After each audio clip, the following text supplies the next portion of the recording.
Hi friends नमस्कार मु Devasmita welcome करछि आज इवनिंग मिनी ब्लॉग को।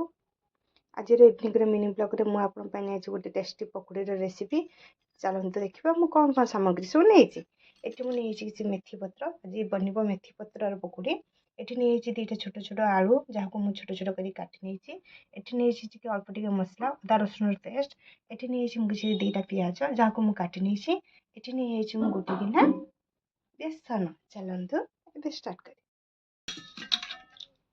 एथिरे दे देवा कटा आलू को।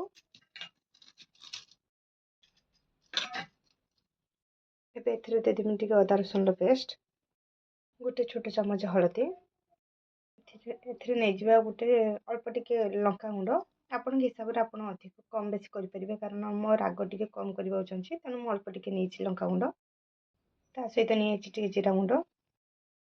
एबे सेतिरे दे देबा जो गोटे गिना नैथिले बेसन सेतिरे ऐड करनवा।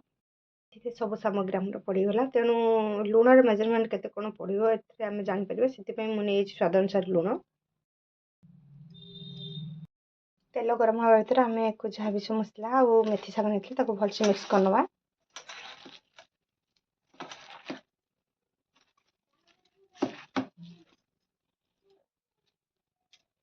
पानी नहीं अल्प पानी ऐड करिया।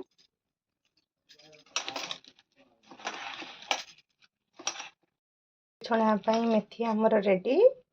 एबे मेथी जीबे तेल रे तेल आमर गरम होगा गोटे गोटे कर मेथी पकड़ी दबा। तेल आमर गरम होगानी अल्प अल्प जमी पकड़ी छाणती से आम देदेबा।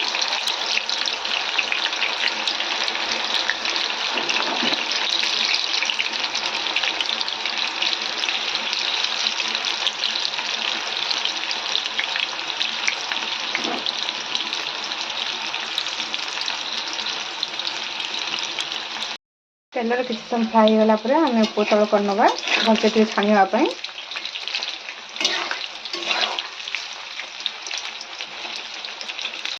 सब तो पकड़ी को आम छणा साहाଯ୍य काढ़नवा।